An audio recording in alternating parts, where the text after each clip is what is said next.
Hello friends, welcome back to my channel. देखिए, engineering mechanics के जो इम्पोर्टेंट एमसीक्यू है जो आ सकते हैं एग्जामिनेशन में, वो हम देख लेते हैं। और 3 पार्ट में करेंगे, पहले 2 यूनिट, फिर 2 यूनिट, फिर 1 यूनिट। ठीक है, तो ये देखते हैं हम पहली वाली यूनिट। सबसे पहले करते हैं शुरू। सबसे पहले देखिए, सबसे पहला क्वेश्चन है कि मैकेनिक्स डील्स विद, यांत्रिकी का संबंध किससे होता है? तो क्या हीट से होता है, फोर्स एंड मोशन से, लाइट से, या साउंड से? तो इसका सही आंसर हमारा क्या है? इसका सही आंसर है हमारा फोर्स एंड मोशन से। बल और गति से संबंध होता है किसका? मैकेनिक्स का। ठीक है, उसका देखिए नेक्स्ट देखते हैं। नेक्स्ट है कि अप्लाइड मैकेनिक्स अनुप्रयुक्त यांत्रिकी है। अनुप्रयुक्त यांत्रिकी क्या है? यांत्रिकी का इंजीनियरिंग में उपयोग, engineering application of the mechanics. ठीक है, उसके बाद नेक्स्ट देखिए, नेक्स्ट हमारा क्या है? स्टैटिक्स डील्स विद, स्टैटिक्स क्या? स्थितिकी का संबंध है। स्थिति का संबंध किससे होता है?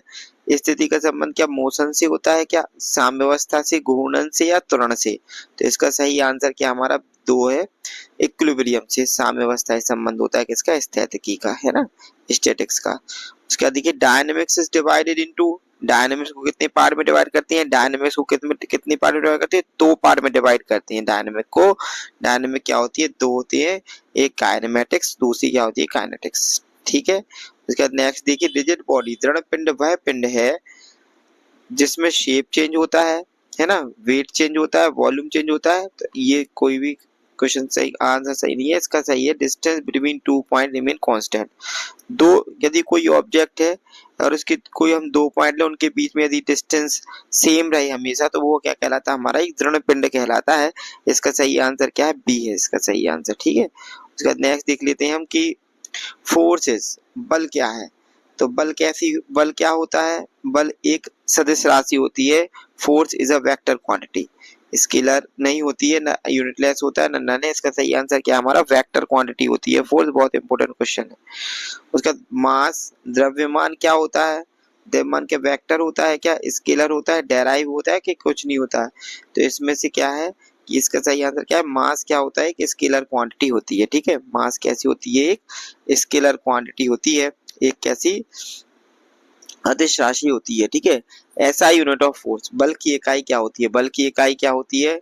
बल की इकाई क्या होती है हमारी? न्यूटन होती है बल की इकाई। ठीक है, वॉट किसकी होती है? पावर की होती है। पास्कल किसकी होती है? प्रेशर की होती है। जूल किसकी होती है? एनर्जी की होती है। ठीक है, उसके बाद नेक्स्ट देख लेते हैं हम, unit of movement of force. बल आघूर्ण की इकाई क्या होती है? तो हमें समझ में आना चाहिए कि आघूर्ण मूवमेंट इक्वल टू क्या होता है? Force into perpendicular distance. ठीक है, फोर्स की यूनिट क्या होती है? न्यूटन। डिस्टेंस की यूनिट क्या होती है? मीटर। तो इसका सही आंसर क्या होगा? Newton metre.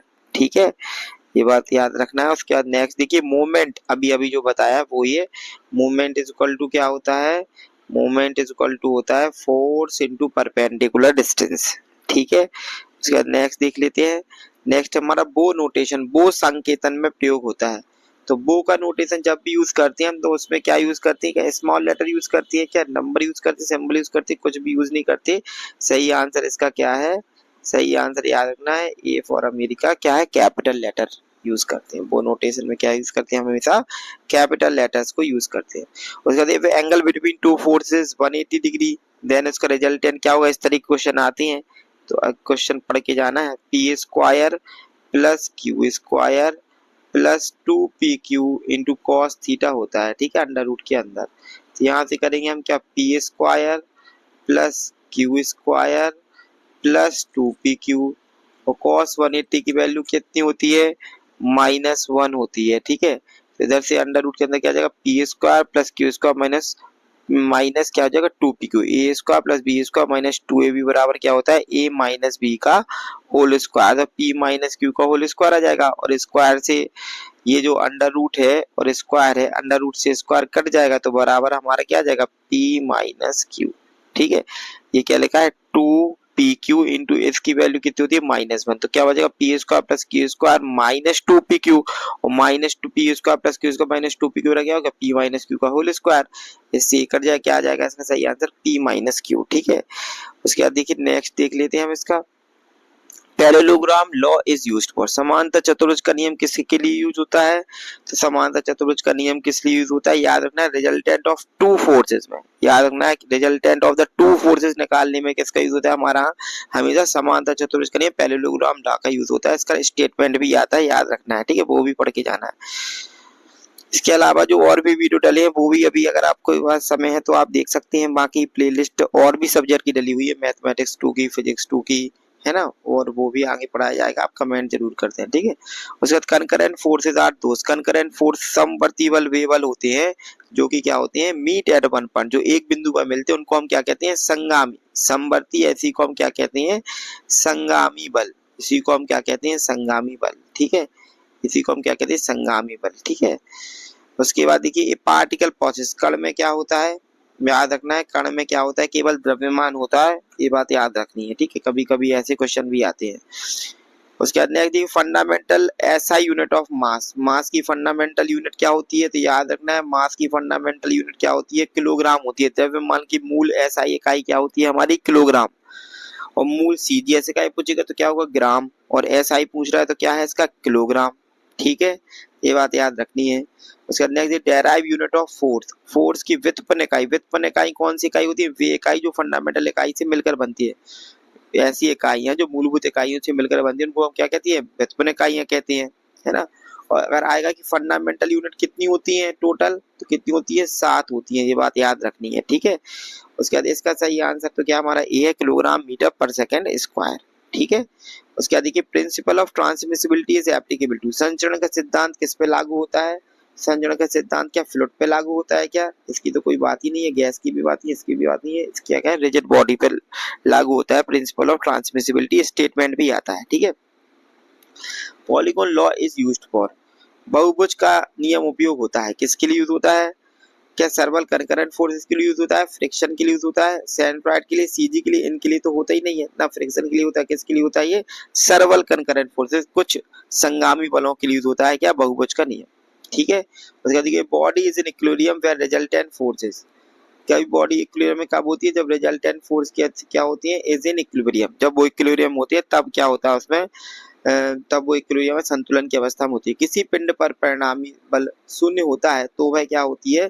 संतुलन की अवस्था में रहती है, ठीक है, ये बात याद रखनी है। उसके बाद नेक्स्ट देखिए इक्विलिब्रेंट इज, संतुलक बल होता है, संतुलक बल क्या होता है? ये यूनिट नंबर सेकंड है, ठीक है। यहाँ से जो ये वाला है, यहाँ से यूनिट नंबर सेकंड शुरू हो गई है, ठीक है। ये इधर से क्या है हमारी? यहाँ से हमारी कौन सी यूनिट शुरू हो गई है? यूनिट नंबर सेकंड, ठीक है, ये यूनिट नंबर सेकंड है। उसका देखिए इक्विलिब्रेंट है, संतुलक बल है, तो संतुलक बल क्या होता है?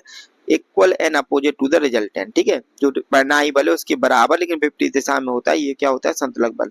फ्री बॉडी डायग्राम शोज, मुक्त पिंड आदि क्या दर्शाता है? ऑल एक्सटर्नल फोर्स इसको दर्शाता है क्या? इंटरनल फोर्स इसको, वेट को, शेप को, ठीक है, इसको दिखाता है, ऑल एक्सटर्नल फोर्स को दिखाता है फ्री बॉडी डायग्राम, याद रखना है, ठीक है। फॉर इक्विलिब्रियम, साम्य अवस्था के लिए क्या होता है? सिग्मा एफ एक्स बराबर 0, सिग्मा एफ वाई बराबर 0, सिग्मा एम बराबर 0 ऑल। तो इसका सही आंसर क्या है हमारा? तो सही आंसर है ऑल। ये कंडीशन ऑफ इक्विलिब्रियम भी कहलाती है, ये लिखने के लिए आती है condition of equilibrium, sigma F x बराबर 0, सिग्मा एफ वाई बराबर 0, सिग्मा एम बराबर 0, ठीक है, ये बात याद रखनी है अपन को। उसके बाद Lami's theorem applies to, Lami's theorem कहाँ पे उपयोग होती है? लैमिस थ्योरम यूज होती है 3 कोप्लेनर कंकरेंट फोर्सेस के, 3 क्या है? समतलीय और संगामी बलों पर लागू होती है क्या? लैमिस थ्योरम, ये बात याद रखनी है। उसके बाद नेक्स्ट है हमारा लामी प्रमेय आधारित है, लामी प्रमेय किस पर आधारित है? तो याद रखना ट्राइंगल लॉ पे आधारित होती है, त्रिभुज के, है ना, ट्राइंगल लॉ पे, त्रिभुज के नियम से, बलों के त्रिभुज के नियम पे आधारित होती है। कंकरेंट फोर्सेस पासेस थ्रू, समवर्ती बल, संगामी बल कहाँ से गुजरती हैं? एक बिंदु से गुजरती हैं, तभी तो वो संगामी बल कहलाती है। जैसे एक बिंदु से गुजरेंगे बहुत सारे बल तो वो हमारे क्या कहलाएंगे? ये संगामी बल कहलाएंगे, है ना, बात याद रखनी है। साम्यावस्था का अर्थ है, साम्यावस्था का अर्थ क्या होता है? बैलेंस फोर्सेस, संतुलित बल कहलाती है क्या? साम्यावस्था। मोशन होता नहीं, रोटेशन होता नहीं, अनबैलेंस फोर्स होता नहीं है, क्या है इसका सही आंसर? वही। Graphical equilibrium represented by, graphical representation किसके द्वारा प्रदर्शित होता है? क्या ओपन पॉलीगॉन से होता है? क्या नहीं सर्किल से, नहीं रेक्टेंगल से, नहीं क्लोज्ड फोर्स पॉलीगॉन से होता है, ये बात याद रखनी है, ठीक है, सही आंसर यही है इसका। संतुलक बल कार्य करता है, अभी अभी हमने पढ़ा है संतुलक बल किस पे कार्य करता है? Opposite to the direction of the resultant force, ये तो एक भी नहीं है, ठीक है।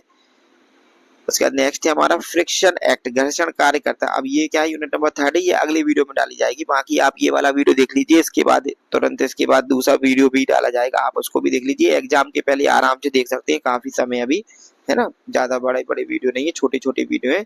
इनको देख के जाएंगे तो आपको जरूर से ऑब्जेक्टिव क्वेश्चन है जो आपके बन जाएंगे। तो चैनल पे बने रहें, चैनल को जरूर से अपने दोस्तों के साथ जरूर शेयर कर दें, जो भी आपके इंजीनियरिंग मैकेनिक्स का पेपर जिनको देना है और भी पेपर देना है, ठीक है, सभी के साथ जरूर शेयर कर दें और बने रहें चैनल पे। बहुत बहुत धन्यवाद। जय श्री राम।